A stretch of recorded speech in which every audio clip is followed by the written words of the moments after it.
Hello aspirants. So எல்லாருமே இந்த வருஷம் ரிலீஸ் ஆயிருந்த என்டிபிசி நோட்டிஃபிகேஷன் அப்ளை பண்ணியிருப்பீங்கன்னு நினைக்கிறேன். ஸோ 2024ஓட எக்ஸாம் எழுதியிருப்பீங்க. அதுக்கான ரிசல்ட் எல்லாம் அப்படியே கொஞ்சம் கொஞ்சமாக வந்துகிட்டு இருக்கு.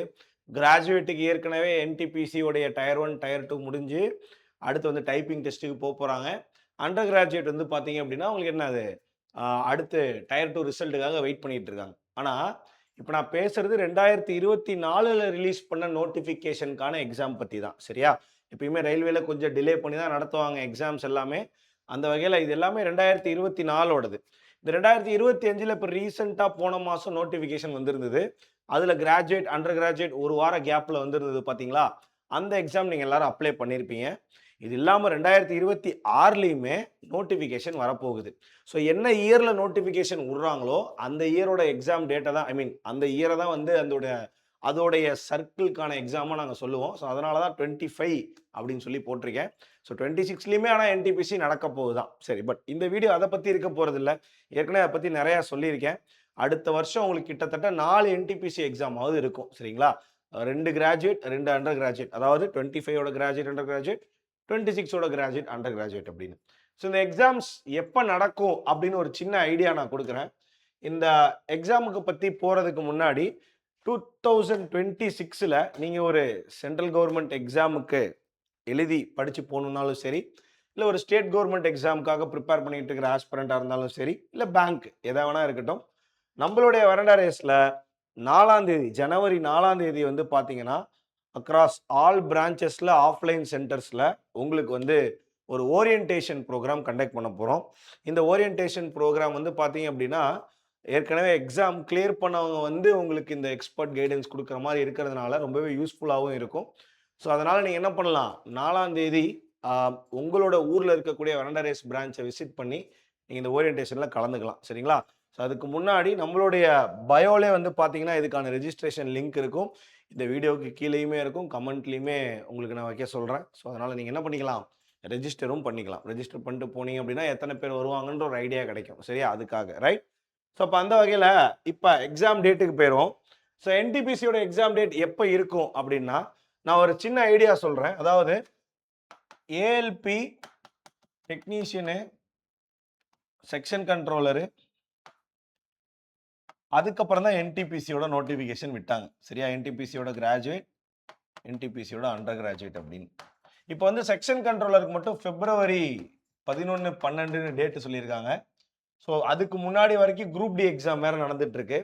அதனால ஏஎல்பி டெக்னீஷியன் வந்து உங்களுக்கு இந்த 11, 12க்கு அப்புறம் வச்சுக்கிட்டோம்னா கூட பிப்ரவரிக்குள்ள ஏஎல்பி டெக்னீஷியன் முடிஞ்சிருதுன்னு வச்சுப்போம். ஸோ அதுக்கப்புறம் உங்களுக்கு பார்த்தீங்க அப்படின்னா என்டிபிசியோட நோட்டிஃபிகேஷன் தான் மீதி இருக்கு. ஸோ அதுக்கான எக்ஸாம் தான் அவங்க கண்டக்ட் பண்ணுவாங்க. சரியா? ஸோ அப்போ என்னன்னா மேபி போன என்டிபிசியோட ஃபைனல் ரிசல்ட் வந்ததுக்கு அப்புறம் தான் விடணும், எக்ஸாம் டேட் விடணும் அப்படின்னு யோசிச்சாங்கன்னா இன்னும் கொஞ்சம் கூட டிலே ஆகலாம். மே மந்த் கிட்ட கூட போகலாம். சரிங்களா? ஏன்னா மே மந்த்துக்குள்ள என்டிபிசி 2024ஓடைய 2த்தோட ரிசல்ட்டும் ஃபைனல் ரிசல்ட்டும் வரும் அப்படின்னு நாங்கள் எதிர்பார்க்குறோம். அப்படி அந்த ஃபைனல் ரிசல்ட் வந்ததுக்கப்புறம் இந்த 2025 சர்க்கிளோட என்டிபிசி எக்ஸாம் நடக்கலாம். சரிங்களா? ஸோ மினிமம் உங்களுக்கு ஏப்ரல் வரைக்குமாவது டைம் இருக்கும். அதிகபட்சம் வந்து பார்த்தீங்க அப்படின்னா உங்களுக்கு ஜூனுக்குள்ள அடுத்த என்டிபிசி எக்ஸாம் வந்துடும். ஸோ மினிமம் ஏப்ரல், அதிகபட்சம் உங்களுக்கு ஜூனுக்குள்ள என்டிபிசியோட கிராஜுவேட், அண்டர் கிராஜுவேட் எக்ஸாம் வந்துடும். கிராஜுவேட் ஜூன் வருதுன்னா அண்டர் கிராஜுவேட் ஜூலையில் வந்துடும். அவ்வளோதான், வழக்கம் போல தான் எப்பயுமே இது ஃபாலோ பண்ணக்கூடிய ஒரு மெத்தடாக இருக்கும். சரிங்களா? அப்போ உங்களுக்கு மினிமம் ஒரு 6 மாதமாவது இப்போ நமக்கு டைம் இருக்குது. கரெக்டாக ஒரு ஆவரேஜாக 5லேருந்து 6 மாதம், இல்லை 6 மாதமே வச்சுப்போம். 6 மாதமே நமக்கு வந்து பார்த்தீங்க அப்படின்னா டைம் இருக்கும் பட்சத்தில் நல்லாவே இப்போலேருந்தே படிக்க ஆரம்பிச்சிட்டிங்க அப்படின்னா அடுத்த என்டிபிசிக்குள்ளே நீங்கள் ப்ராப்பராக ரெடி ஆயிடலாம். ஸோ இதை நான் சொல்கிறப்ப அடுத்து நம்ம என்ன பார்க்க போகிறோம்னா, இந்த 2024ல் வெளியிட்ட நோட்டிஃபிகேஷனோட எக்ஸாம் 2025ல் நடந்ததுல, அதில் என்டிபிசியோட கிராஜுவேட் மற்றும் அண்டர் கிராஜுவேட்டில் இருக்கக்கூடிய 3 சப்ஜெக்ட்ஸ்லையும் எவ்வளோ கேள்விகள் கேட்டாங்க, எந்தெந்த டாபிக் இம்பார்ட்டன்ட் அப்படின்றத நம்ம இப்போ பார்க்க போகிறோம். ஸோ ஃபஸ்ட்டு நம்ம மேக்ஸ்லேருந்து ஆரம்பிக்கலாம். மேக்ஸ் எடுத்துக்கிட்டீங்க அப்படின்னா இந்த பார் சார்ட்டை பார்க்குறப்ப உங்களுக்கு மேக்ஸில் என்டிபிசி கிராஜுவேட்டில் கேட்கப்பட்ட கேள்விகள் எந்தெந்த டாப்பிக்லேருந்து எவ்வளோ கேள்வி கேட்டிருக்காங்கன்றத ஒரு பார் சார்ட்டில் நான் இந்த இடத்துல ரெப்ரசென்ட் பண்ணியிருக்கேன். ஸோ இங்கே பார்த்தீங்கன்னா நம்பர் சிஸ்டம் தான் எல்லாத்த விட ஸ்டாண்ட் அவுட் ஆகுது. ஒரு 193 கேள்விகள் வந்து நம்பர் சிஸ்டத்துலேருந்து கேட்டிருக்காங்க. ஸோ ரொம்ப பேசிக்ஸ் தான் நம்பர் சிஸ்டம் அப்படின்றது. பட் டிஃப்ரெண்டா எப்படி வேணாலும் கேள்விகள் கேட்கலான்ற பட்சத்துல இந்த 193 ப்ரீவியஸ் இயர் கொஸ்டினையும் சால்வ் பண்ணிட்டு போறது ரொம்ப முக்கியமான விஷயமா இருக்கும் நம்பர் சிஸ்டம் பொறுத்த வரைக்கும். அடுத்த டாப் மோஸ்ட் பொசிஷன் பாத்தீங்கன்னா ரேஷியோ ப்ரொபோர்ஷனுக்கு ஒரு 138 இருக்கு. அதுக்கப்புறம் வந்து உங்களுக்கு அல்ஜிப்ராக்கு ஒரு 133, அதுக்கப்புறம் ப்ராஃபிட் லாஸ்க்கு ஒரு 124, அதுக்கப்புறம் மென்சுரேஷனுக்கு ஒரு 112 இருக்கு. இதுதான் வந்து பாத்தீங்கன்னா இந்த 100ல இருந்து 100க்கு மேல இருக்கக்கூடிய டாபிக்ஸ் சரிங்களா. அப்ப இந்த 100க்கு மேல இருக்கக்கூடிய டாபிக்ஸ் அப்படின்ற பட்சத்துல ஷிஃப்ட்ல கண்டிப்பா உங்களுக்கு இதுலயே வந்து 2ல இருந்து 3 கேள்விகள் நீங்க எதிர்பார்க்கலாம். இந்த டாபிக்ஸ்லயே 2ல இருந்து 3 கேள்விகள். அதாவது இப்ப நம்பர் சிஸ்டம் 3, இவன் ஒரு 2, இவன் ஒரு 2, இவன் ஒரு 2, இவன் ஒரு 2ன்னு இந்த 5 டாபிக்ஸே வந்து பாத்தீங்க அப்படின்னா 5 6 5 டாபிக்ஸே பாத்தீங்கன்னா உங்களுக்கு வந்து இந்த 30 கேள்விகள்ல ஒரு 15 கிட்டத்தட்ட ஒரு 10ல இருந்து 15 கேள்விகள் 12 கேள்விகள்ட்டாவது மினிமம் என்ன பண்ணிடும்னா கான்ட்ரிபியூட் பண்ணிடும். ஸோ இப்போ இந்த 5 டாபிக்ஸ் வந்து இதே மாதிரியே இருக்கா இல்லை அடுத்து அண்டர் கிராஜுவேட்ல மாறி இருக்கான்னு நம்ம பார்க்க போறோம். மற்றபடி மீதி டாபிக்ஸ் அப்படின்ற பட்சத்துல அப்படியே கீழே போனோம் அப்படின்னா உங்களுக்கு ஆவரேஜ்ல ஒரு 99 கொஸ்டின், சிம்பிள் இன்ட்ரெஸ்ட் காம்பவுண்ட் இன்ட்ரெஸ்ட்ல ஒரு 90 கொஸ்டின், ஸ்டாட்டிஸ்டிக்ஸ்ல ஒரு 90 கொஸ்டின் ரவுண்டா, மீதி எல்லாத்துலயும் கொஞ்சம் கம்மியான நம்பர்ஸ் தான். ஹெச்எஃப் எல்சிஎம் எல்லாத்துலயும் ஷிஃப்ட்டுக்கு ஒரு கொஸ்டின் அப்படின்னு கூட வச்சுக்கலாம் சரிங்களா. ஷிஃப்ட்டுக்கு 1 அல்லது 2 கொஸ்டின் அப்படின்னு கூட வச்சுக்கலாம். ஸோ இதுதான் வந்து உங்களுக்கு ஆவரேஜ் ஸ்பிளிட் அப்பா இருக்கு. அதில் நான் என்ன சொல்ல வரேன்னா இன்னொன்று முக்கியமான பாயிண்ட், உங்களுக்கு வந்து பார்த்தீங்கன்னா இந்த இடத்துல ட்ரிக்னாமெண்ட்ரிலாம் ரொம்ப கம்மியாக இருக்கு சரிங்களா. ட்ரிக்னாமெண்ட்ரி 33 கேள்வி, அதே மாதிரி ஜாமெட்ரி கோஆர்டினேட் ஜாமெட்ரி அப்படின்றப்ப கொஞ்சம் அதிகமாக 87 கேள்வி கிட்ட கேட்டிருக்கான். அப்போ அட்வான்ஸ் மேக்ஸ்னு எடுத்துக்கிட்டிங்கன்னா அல்ஜிப்ரால நிறைய கேள்விகள் கேட்டிருக்கான். அதுக்கு அடுத்த பொசிஷன்ல பார்த்தீங்கன்னா நம்ம மென்சுரேஷனை கன்சிடர் பண்ணும் பட்சத்தில் மென்சுரேஷன் செகண்ட் பிளேஸ்ல இருக்கு. அதுக்கப்புறம் ஜாமெட்ரி. ஸோ ட்ரிக்னாமெண்ட்ரி ரொம்ப கம்மியாக இருந்திருக்கு ரைட்டா. மற்றபடி மீதி இருக்கக்கூடிய குவான்ஸ்ல ஓரளவுக்கு எல்லாமே ஷிஃப்ட்டுக்கு ஒரு கொஸ்டின் 2 கொஸ்டின் இருந்தாலும் ரேஷியோ ப்ரொபோர்ஷன் ப்ராஃபிட் லாஸ் பெர்சன்டேஜ்ல கொஞ்சம் அதிக கேள்விகள் இருந்திருக்கு. ஸோ பேசிக்ஸை தான் வந்து அவன் கொஞ்சம் கான்சென்ட்ரேட் பண்ணி கொஸ்டின்ஸா கேட்டிருக்கான். இது வந்து கிராஜுவேட்டோட அனாலிசிஸ். இப்போ அண்டர் கிராஜுவேட்ல அதே மாதிரி இருக்கா அப்படின்னு சொல்லிட்டு பார்க்கலாம். எஸ் ஆப்வியஸ்லி கிராஜுவேட்டை விட அண்டர் கிராஜுவேட்ல நம்பர் சிஸ்டம் ஸ்டாண்ட் அவுட்டா இருக்கு. 282 கேள்வி நம்பர் சிஸ்டம்ல கேட்டிருக்கான். அப்ப நம்பர் சிஸ்டத்தை நம்ம நல்லா படிச்சுட்டு போகணும். நிறைய கேள்விகள் டிஃப்ரெண்டா நம்பர் சிஸ்டத்துல கேட்க முடியுன்றதுனாலேயே நம்பர் சிஸ்டத்தை டார்கெட் பண்ணி கொஸ்டின்ஸ் கேட்கறாங்க. நம்பர் சிஸ்டத்துக்கு அடுத்து பாத்தீங்க அப்படின்னா உங்களுக்கு அதே கதை தான். மென்சுரேஷன்ல ஒரு 100 கேட்டிருக்கான், ப்ராஃபிட் லாஸ்ல ஒரு 100, டிஸ்கவுண்ட்ல ஒரு 100, சிம்பிள் இன்ட்ரெஸ்ட் காம்பவுண்ட் இன்ட்ரெஸ்ட்ல ஒரு 114, பார்ட்னர்ஷிப்ல ஒரு 100, பெர்சன்டேஜ்ல ஒரு 119. என்ன ஒரு ஹைலைட்டான பாயிண்ட்னு பாத்தீங்கன்னா உங்களுக்கு அண்டர் கிராஜுவேட்ல அட்வான்ஸ் மேக்ஸ் பயங்கரமா குறைச்சிட்டான் சரிங்களா. நாங்களும் கிராஜுவேட் மாதிரி இருக்கும்னு நினைச்சோம். பட் அண்டர் கிராஜுவேட்ல பாருங்களேன், அல்ஜிப்ரால வெறும் 73 தான், ஜாமெட்ரியில 60 தான், அதுக்கப்புறம் வந்து பாத்தீங்கன்னா வேற எங்க ட்ரிக்னாமெட்ரியில ஒரு 57 தான் சரிங்களா. ஸோ இந்த மாதிரி அட்வான்ஸ் மேக்ஸ் கொஞ்சம் கம்மியாகி லைட்டா மீதி இருக்கக்கூடிய இந்த டிஸ்கவுண்ட் இந்த பார்ட்னர்ஷிப் கேள்விகள்லாம் கொஞ்சம் அதிகமாயிருக்கு. ஸோ இந்த ட்ரெண்ட் வந்து புதுசா இருக்கு அண்டர் கிராஜுவேட்டுக்கு. இது வந்து அடுத்த வருஷமும் ஃபாலோ ஆகிறதுக்கு பாசிபிள் தான். பட் நம்ம யாரும் தனித்தனியா படிக்க போறது கிடையாது. கிராஜுவேட் அண்டர் கிராஜுவேட்ன்ற பட்சத்துல மேக்சிமம் சேர்ந்து தான் படிக்கிறீங்க அப்படின்னாலுமே மெயின் கான்சென்ட்ரேஷன் ஆப்வியஸ்லி பேசிக் நல்லா ஸ்ட்ரென்த் பண்ணிக்கோங்க. நம்பர் சிஸ்டத்தை நல்லா ஸ்ட்ரென்த் பண்ணிட்டு அதுக்கப்புறம் டார்கெட்டட் டாபிக்ஸ் அப்படின்னு பாத்தீங்கன்னா மென்சுரேஷன் நல்லா படிக்கணும். அண்ட் இங்க பேசிக்ஸ் அதாவது profit loss, discount, percentage, ratio proportion இதெல்லாம் நல்லா படிச்சுட்டு அட்வான்ஸ் மேக்ஸ் அப்படின்ற பட்சத்துல எல்லாத்துக்கும் ஈக்குவல் இம்பார்ட்டன்ஸே கொடுங்க. திடீர்னு ஒரு இதுல ஜாமெட்ரி அதிகமா கேட்கலாம், திடீர்னு அல்ஜிப்ரா கேட்கலாம், அந்த மாதிரி எது வேணாலும் கேட்கலாம் சரிங்களா. ஸோ இதுதான் கொஸ்டினோட ஸ்பிளிட் அப். உங்களுக்கு வந்து டாபிக்ஸ்ன்னு சொல்ற பட்சத்திலையுமே எல்லா டாபிக்ஸ்க்கும் ஈக்குவல் கான்சென்ட்ரேஷன் கொடுக்கறது நல்லது சரியா. எதையும் இக்னோர் பண்ணிடக்கூடாது. இப்ப அப்படியே ரீசனிங் கதைக்கு போவோம். ரீசனிங் அப்படின்ற பட்சத்துல உங்களுக்கு கிராஜுவேட் எடுத்துக்கிட்டீங்கன்னா அனாலஜி அண்ட் கிளாசிபிகேஷன்ல ஒரு 200க்கு மேல இருக்கக்கூடிய டாபிக்ஸை முதல்ல பார்ப்போம். அதுக்கப்புறம் கோடிங் டீகோடிங் தான் இருக்கிறதுல டாப் மோஸ்ட் 258 வந்திருக்கு. சீரீஸ் வந்து பாத்தீங்க அப்படின்னா ஒரு 250 வந்திருக்கு. அப்ப மினிமம் வந்து உங்களுக்கு ஒரு 3ல இருந்து 4 கேள்வியாவது இந்த டாபிக்ல உங்களுக்கு வர மாதிரி கேட்டிருக்கான். 4 என்ன 5 கூட வச்சுக்கலாம் நம்ம சரிங்களா. இதுல வந்து ஆவரேஜாவே 5 கேள்விகள் அப்படின்னு கூட நம்ம வச்சுக்கலாம். அந்த அளவுக்கு அதிகமா உங்களுக்கு டாபிக்ஸ் கேட்கப்பட்டிருக்கு. அடுத்து டிஸ்டன்ஸ் அண்ட் டைரக்ஷன். ஓகே அப்படியே 100 to 200 ரேஞ்சுக்குள்ள யார் இருக்கான்னு நம்ம பார்ப்போம். 100 to 200 ரேஞ்சுக்குள்ள பாத்தீங்க அப்படின்னா யாரு மேத்தமெட்டிக்கல் ஆபரேஷன்ஸ் இருக்கான், அதுக்கப்புறம் பசில் இருக்கான் சரிங்களா. இவங்க 2 பேர் தான் இருக்காங்க. அதுக்கப்புறம் அப்படியே மீதி டாபிக்ஸ் கொஞ்சம் கொஞ்சம் குறைஞ்சிக்கிட்டே போகுது. ஸோ அப்ப இந்த இடத்துல கான்சென்ட்ரேட் பண்றப்ப நீங்க என்ன பண்ணணும், அனாலஜி நல்லா கான்சென்ட்ரேட் பண்ணணும், கோடிங் டிகோடிங் நல்லா போட்டு பாருங்க, சீரிஸ் நல்லா போட்டு பாருங்க, மேத்தமெட்டிக்கல் ஆபரேஷன்ஸ், பசில்ஸ் எல்லாம் நிறைய சால்வ் பண்ணி பாருங்க. சரிங்களா? ஸோ இதுதான் ரொம்ப ஒரு முக்கியமான பாயிண்ட். மற்றபடி மீதி எல்லாம் பிளட் ரிலேஷன்லாம் ஓரளவுக்கு ஷிஃப்ட்டுக்கு ஒரு கொஸ்டின் மாதிரி இருக்கு.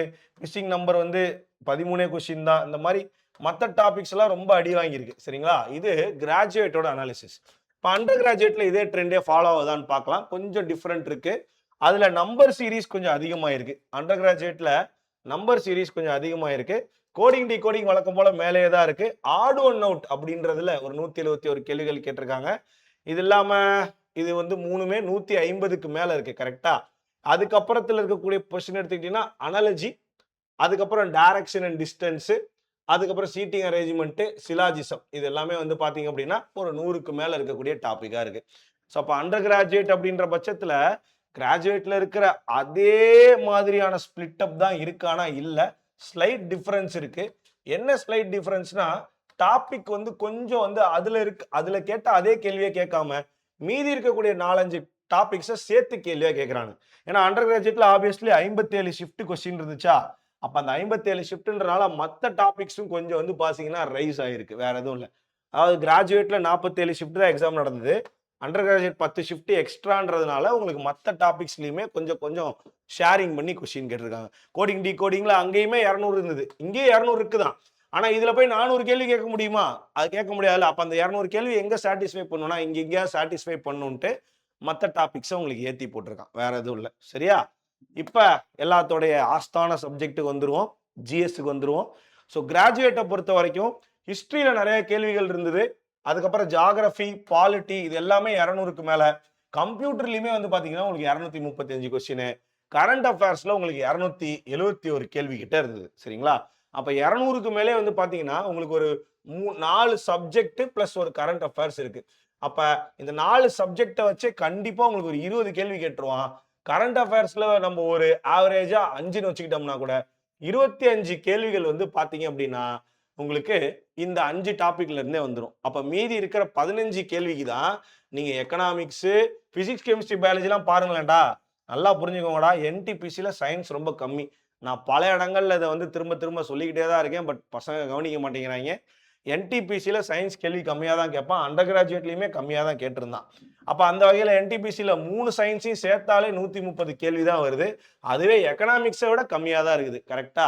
ஸோ அதனால என்டிபிசி படிக்கிறனா சயின்ஸை உட்காந்து பயங்கரமா படிக்காம நம்மளுடைய மெயின் கோர் டாபிக்ஸ், அதாவது ஹிஸ்டரி, ஜியாகிரபி, பாலிட்டி, எக்கனாமிக்ஸ் நல்லா படிங்க. கம்ப்யூட்டர் சயின்ஸுக்கு கொஞ்சம் நல்லா கான்சென்ட்ரேஷன் கொடுங்க. கம்ப்யூட்டர் கிளாஸஸ் நானே வந்து யூடியூப்ல கொண்டு போகலான்னு பிளான் பண்ணியிருக்கேன் தான். ஸோ நம்ம அதுக்கேற்ற மாதிரி போகலாம். சரியா? இது இல்லாம ஸ்டாட்டிக் ஜிகேவை பொறுத்த வரைக்கும் art and culture, books and ஆத்தர்லாம் கொஞ்சம் கம்மியாக தான் இருந்தது. ஸ்கீம்ஸ் கொஞ்சம் அதிகமாக இருந்தது. ஸ்கீம்ஸுமே கிட்டத்தட்ட கரண்ட் அஃபேர்ஸ் தான். பட் அது இல்லாமல் ஓல்டு ஸ்கீம்ஸ் 2014 கேட்கப்பட்ட ஸ்கீம்ஸுமே உங்களுக்கு வந்து பார்த்தீங்கன்னா அங்கங்கே ஷிஃப்ட்டுக்கு 1-2 கேள்விகள் வந்துட்டு தான் இருந்தது. அவார்ட்ஸ் அண்ட் ஆனர், ஸ்போர்ட்ஸ், இது எல்லாமே கரண்ட் அஃபேர்ஸ் டாபிக்ல தான் சேரும். பட் இது எல்லாத்தையும் சேர்த்து ஓப்பனாக பேசணும்னா உங்களுக்கு வந்து 40ல் ஒரு 10 கரண்ட் அஃபேர்ஸ்ட்டை கேட்குறாங்க. ரயில்வேல ஒரு அட்வான்டேஜ் என்னன்னு பார்த்தீங்கன்னா கரண்ட் அஃபேர்ஸ் 1 இயருக்கு படித்தாலே மோர் தென் எனஃபாக இருக்கு. அப்போ உங்களுக்கு வந்து அடுத்த வருஷம் ஜூனில் எக்ஸாம் நடக்குது அப்படின்னா நீங்கள் ஜூன் 2025 ஜூன் 2026 வரைக்கும் படித்தாலே போதுமானதாக இருக்கும். சரிங்களா? ஸோ அந்த மாதிரி ஒரு மே மாதம் வச்சுப்போம். மே 2025 மே 2026 வரைக்கும் படித்தா போதும் ஜூனில் எக்ஸாம் நடக்கும் பட்சத்தில். இப்போ இதே தான் உங்களுக்கு அண்டர் கிராஜுவேட்லையும் காட்ட போகிறேன். அண்டர் கிராஜுவேட்லையுமே என்னன்னா இங்கே பயப்பட வேணாம். அந்த நம்பர் பார்த்துட்டு 748ன்னு அங்கே வந்து கொஞ்சம் அந்த ஸ்போர்ட்ஸு, ஸ்கீம்ஸ்னு பிரிச்சிருந்தேன். இங்கே அதை பிரிக்காமல் மொத்தமாக எல்லாத்தையும் இதிலே பைலப் ஆயிடுச்சு. வேற எதுவும் இல்லை. ஏன்னா மற்ற டாபிக்ஸ் பெருசாக எதுவுமே இருக்காது பாருங்களேன். ஸ்போர்ட்ஸு, ஸ்கீம்ஸ்ன்னு சொல்லிட்டு எல்லாத்தையும் சேர்க்கறதுனால உங்களுக்கு 750 அப்படின்ற நம்பர் வந்திருக்கும். அதை பார்த்துட்டு நீங்கள் பயப்பட வேண்டாம். ஆனால் ஷிஃப்ட்டுக்கு இதுலேயுமே ஒரு 10 கேள்வி வந்து பார்த்தீங்கன்னா, அதாவது 1/4 கொஸ்டின் வந்து பார்த்தீங்கன்னா கரண்ட் அஃபேர்ஸ் தான்டா இருக்கு. ஸோ அந்த 1/4 கொஸ்டின் கரண்ட் அஃபேர்ஸ். அடுத்து அப்படியே சப்ஜெக்ட் வந்தீங்கன்னா வழக்கம் போல தான் ஹிஸ்ட்ரியில் 300 கேள்வி, பாலிட்டியில் 295, ஜியாகிரபியில் 232, எக்கனாமிக்ஸில் 187, பயாலஜி, பிசிக்ஸ், கெமிஸ்ட்ரியை பாரபட்சம் பார்க்காம 55, 60லேயே வச்சிருக்கிறான். ஸ்டாட்டிக் ஷிஃப்ட்டுக்கு ஒரு சும்மா ரேண்டம் ஸ்டாட்டிக் கேள்வி. இது இல்லாமல் என்னன்னா கிராஜுவேட்டுக்கும் அண்டர் கிராஜுவேட்டுக்கும் ஒரு மெயின் டிஃபரன்ஸ் நாங்கள் நோட் பண்ணோம்னா கம்ப்யூட்டர் சயின்ஸ் கேள்விகள் பயங்கரமாக குறைஞ்சிருக்கு. சரிங்களா? ஸோ அதாவது கிராஜுவேட்ல 200 கேள்வி கேட்டிருக்கான், அண்டர் கிராஜுவேட் ஷிஃப்ட் அதிகம், ஆனால் 100 கேள்வி தான் கேட்டிருக்கான், 110 தான் கேட்டிருக்கான். அப்போ ஷிஃப்ட்டுக்கு மினிமம் 1 இருக்கும், இல்லை மினிமம் 2 இருக்கும், இல்லை 3 இருக்கிறதுக்கு வாய்ப்பு இருந்திருக்கு. சரிங்களா? ஸோ இந்த மாதிரி ஒரு ஆவரேஜ் தான் கம்ப்யூட்டர் சயின்ஸ் கேட்டிருக்கான். ஆனால் இங்கே வந்து கிராஜுவேட்டில் வந்து கம்ப்யூட்டர் கேள்வி 3லேருந்து 4 கேள்வி கம்ப்யூட்டர் சயின்ஸ் கேள்வி இருந்ததா சொல்லலாம். வழக்கம் போல தான் இந்த environment, famous personality, science and tech அப்படின்னு சும்மா சொற்ப நம்பர்கள், ஒரு ஷிஃப்ட்டுக்கு ஒரு கேள்வி, இதெல்லாம் ரொம்ப உட்காந்து கான்சென்ட்ரேட் பண்ணிட்டு இருக்கணும்னு அவசியம் கிடையாது. இதுதான் வந்து பார்த்தீங்கன்னா உங்களுக்கு எதோட நம்மளோட அண்டர் கிராஜுவேட்டோட ஸ்பிளிட் அப். அப்போ மற்ற சப்ஜெக்ட்ஸ்க்கு சொல்லணும்னா உங்களுக்கு வந்து இப்போ ஒரு சின்ன கம்பைலேஷன், அதாவது ஒரு சின்ன ரிவிஷன் மாதிரி இதில் நான் சொல்லணும் அப்படின்னு நினச்சிங்கன்னா, மேக்ஸ் எடுத்துக்கிட்டீங்க அப்படின்னா நல்லா பேசிக்ஸ் நம்பர் சிஸ்டம் நல்லா ஸ்ட்ராங் பண்ணணும் ஃபர்ஸ்ட் பாயிண்ட். அதுக்கப்புறம் ரேஷியோ ப்ரொபோர்ஷன், பர்சன்டேஜ் சம்பந்தமாக இருக்கக்கூடிய எல்லாத்தையும் நல்லா ஸ்ட்ராங் பண்ணிக்கோங்க. அந்த time one work, speed, distance இதெல்லாம் அப்படியே சம் போட்டு பார்த்தா போதும். பட் இதோட பேசிக்ஸ் நல்லா ஸ்ட்ராங் பண்ணிக்கோங்க. மென்சுரேஷன் ஒரு இம்பார்ட்டன்ட் டாபிக், ரெண்டுலேயுமே மென்சுரேஷன் அதிகமாக தான் கேட்டிருந்தாங்க. அல்ஜிப்ரா கொஞ்சம் நல்லா பார்க்கணும். அல்ஜிப்ராக்கு அப்புறம் உங்களுக்கு வந்து ஜாமெண்ட்ரியில் அதிக கேள்விகள், அதுக்கப்புறம் டெக்னாமெண்ட்ரி. இந்த ஆர்டர் ஃபாலோ பண்ணிக்கோங்க. சரியா? இப்போ ரீசனிங்னு எடுத்துக்கிட்டீங்க அப்படின்னா நம்ம பார்த்த டாபிக், மெயின் டாபிக் என்னடா, அனாலஜி பார்த்தோம், கோடிங் டீகோடிங் பார்த்தோம், அதுக்கப்புறம் சீரீஸு, அதுக்கப்புறம் பசில். இந்த டாபிக்லாம் நிறைய சம்ஸ் சால்வ் பண்ணி பாருங்க. சரியா? இப்போ ஜிகேவுக்கு வருவோம். ஜிகேவை பொறுக்கும் பட்சத்தில் நமக்கு இப்போதைக்கு எக்ஸாம் கண்ணுக்கு இல்லை, அதனால 4 மேஜரான சப்ஜெக்ட்ஸ் அப்படின்னு எடுத்துக்கிட்டீங்கன்னா ஹிஸ்ட்ரி, ஜியாகிரபி, பாலிட்டி, எக்கனாமிக்ஸ். இது 4 நல்லா கான்சென்ட்ரேட் பண்ணுங்க. கண்டிப்பாக ஒரு 15லேருந்து ஒரு 15 கேள்வி கிட்டையாவது இந்த 4 சப்ஜெக்ட்லேருந்து நீங்கள் டார்கெட் பண்ணலாம். சரியா? இது இல்லாமல் உங்களுக்கு வந்து அடுத்தடுத்து போகணுன்னா சயின்ஸை ரொம்ப படிக்காமல் மேலோட்டமாக சயின்ஸோட பேசிக்ஸை படித்து வச்சுக்கோங்க. அதுக்கப்புறம் கம்ப்யூட்டர் சயின்ஸ் லைட்டாக படித்து வச்சுக்கோங்க. கிராஜுவேட் படிக்கணும், கம்ப்யூட்டர் சயின்ஸ் படிக்கணும். கம்ப்யூட்டர் சயின்ஸ் இல்லாமல் மீதி இருக்கக்கூடிய ப்ரீவியஸ் இயர் கொஸ்டின் நல்லா கான்சென்ட்ரேட் பண்ணுங்கள். இந்த வருஷம் கேட்ட ப்ரீவியஸ் இயரை கான்சென்ட்ரேட் பண்ணுங்கள். எப்படி எக்ஸாம் டேட் அனௌன்ஸ் பண்ணோன்னா யூடியூப்லேயே இதெல்லாம் நம்ம சால்வ் பண்ணி கொண்டு போவோம். பட் இதுதான் உங்களுக்கு பேசிக்கான கைடன்ஸ். இப்போ லாஸ்ட்டாக இந்த வீடியோவோட கடைசியில் கட் ஆஃபை கம்பேர் பண்ணிடலாம். கட் ஆஃப் அப்படிங்கிற பட்சத்தில் அண்டர் கிராஜுவேட், இப்போ ரீசெண்டாக நடந்து முடிஞ்ச அண்டர் கிராஜுவேட்டோட கட் ஆஃப் அப்படின்ற பட்சத்தில் உங்களுக்கு வந்து 81 அப்படின்றது அதிகபட்ச கட் ஆஃப் ஆகும், 76 அப்படின்றது லோயஸ்ட் கட் ஆஃப் ஆகும் வந்திருக்கு. ஸோ இல்லை கேட்டகரி 1 கேட்டகரி 2ன்றப்ப அந்த லெவலுக்கு போஸ்டிங் ஏற்ற மாதிரி மாறும்டா. ஸோ லெவல் போஸ்டிங் எதுக்கு 1, 2, அதாவது இந்த ப்ரிஃபரன்ஸ் கொடுத்துருப்பீங்கல்ல, அந்த ப்ரிஃபரன்ஸ்க்கு ஏற்ற மாதிரி இது மாறும். ஸோ அப்போ மினிமம் 76, மேக்ஸிமம் 81ன்றது கட் ஆஃபாக வந்திருக்கு. 76 வாங்கினா ஒரே ஒரு போஸ்ட்டுக்கு நீங்கள் கிளியர் பண்ணியிருப்பீங்க.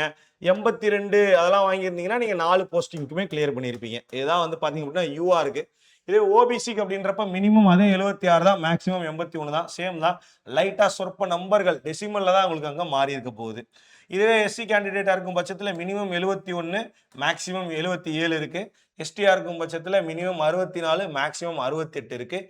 இடபிள்யூஎஸ் அப்படின்றப்ப மினிமம் 73, மேக்ஸிமம் 77 அப்படின்ற அந்த ரேஞ்ச் இருக்குது. சரிங்களா? இது அண்டர் கிராஜுவேட்டோடது. கொஞ்சம் அதிகம் தான் அண்டர் கிராஜுவேட்டுக்கு கட் ஆஃப். இந்த தடவை வேகன்சி கம்மின்றனால கிராஜுவேட்டோடது பார்த்தீங்க அப்படின்னா கொஞ்சம் வேகன்சி அதிகம், கொஷின் டஃப்னஸும் கொஞ்சம் அதிகமாக இருந்தது. அதனால் மினிமம் வந்து பார்த்தீங்க அப்படின்னா 70, மேக்ஸிமம் 76 அன்ரிசர்வ்டோடைய கட் ஆஃபாக வந்துருந்தது. இங்கே எஸ்சி கேண்டிடேட்ஸாக இருக்கும் பட்சத்தில் மினிமம் 63லேருந்து மேக்ஸிமம் 72, அதே மாதிரி இங்கே மினிமம் 56லேருந்து மேக்ஸிமம் 62, இங்கே 69லேருந்து 78, அதுக்கப்புறம் இங்கே 68லேருந்து 74. இதுதான் வந்து ரேஞ்சாக இருக்குது. அதாவது இதை வச்சு ஒரு சின்ன நம்பர் எனக்கு சொல்லுங்கள் சார் அப்படின்னா, நீங்கள் வந்து கிராஜுவேட் அண்டர் கிராஜுவேட்லாம் பிரித்து பார்க்காம 100 கேள்வியில் 85 கொஸ்டின் டார்கெட் பண்ணுங்கடா. சரியா? 85 கொஸ்டின் நீங்கள் நல்லா கண்டிப்பாக டார்கெட் பண்ணியே ஆகணும். இந்த 85 கொஸ்டினில் உங்களுக்கு வந்து பார்த்தீங்கன்னா 80க்கு மேலே தாண்டிடுச்சு அப்படின்னா, ஏன் இதை நான் அதிகமாக சொல்கிறேன், உங்களுக்கு வந்து அடுத்த வருஷம் ஆக்சுவலாக 90 டார்கெட் பண்ணலாம். 90 டார்கெட் பண்ணி 80க்கு மேலே தாண்டிடுச்சு அப்படின்னா உங்களால் அடுத்த வருஷம் ஈஸியாக சிபிடி 1 கிளியர் பண்ணிட முடியும். 100% சிபிடி 1 கிளியர் பண்ணிட முடியும். உங்களோட ரா ஸ்கோர் 80க்கு மேலே இருக்குது அப்படின்னா ஈஸியாக சிபிடி 1 கிளியர் பண்ணிட முடியும். ஏன்னா அடுத்த வருஷம் வேகன்சி ரொம்ப ரொம்ப ரொம்ப ரொம்ப கம்மி. கரெக்டாக? ஸோ அது ஒரு டவுன்ஃபால் இருக்கிறதுனால நான் இந்த நம்பரை உங்களுக்கு சொல்கிறேன். கண்ணு முன்னாடி உங்களுக்கு ஒரு நம்பரை சொல்கிறேன். இல்லை உங்களுடைய ரா ஸ்கோரே 75+ போகுதுன்னா உங்களுக்கு கிளியர் பண்ணுறதுக்கான சான்சஸ் ஒரு 80% இருக்குது. 70 அப்படிங்கிற பட்சத்தில் 50-50 தான். அது எவ்வளோ நார்மலைஸ் ஆகுது அப்படின்றத வச்சு சொல்லணும். அப்போ மெயின்லி டார்கெட் ஒரு 90 கொஸ்டின் டார்கெட் பண்ணி 80 கொஸ்டின்குள்ள நெட் கரெக்ட் வாங்கிட்டீங்க அப்படின்னா உங்களால் என்ன பண்ண முடியும்? சிபிடி 1 என்டிபிசி கிராஜுவேட்லேயும் சரி அண்டர் கிராஜுவேட்லேயும் சரி கிளியர் பண்ணுறதுக்கான சான்சஸ் அதிகம். இதை நல்லா ஞாபகம் வச்சுட்டு படிங்க. இன்னைக்கு வந்து இந்த வருஷத்தோட கடைசி நாள் இது என்னது December 31. If I am not wrong technically அந்த மாதிரி சிம்பு மாதிரி சொல்லாமல் கரெக்டாக சொல்லணும் அப்படின்னா இந்த வருஷம் எப்படி முடிஞ்சிருந்தாலும் சரி அடுத்த வருஷத்துக்குள்ள ஒரு நல்ல வேலைக்கு போகணும் அப்படின்ற அந்த முனைப்போட 2026 ஆரம்பிங்க. எல்லாமே நல்லா தான் நடக்கும். எல்லாருக்குமே happy new year and all the best for the next year exams. Thank you.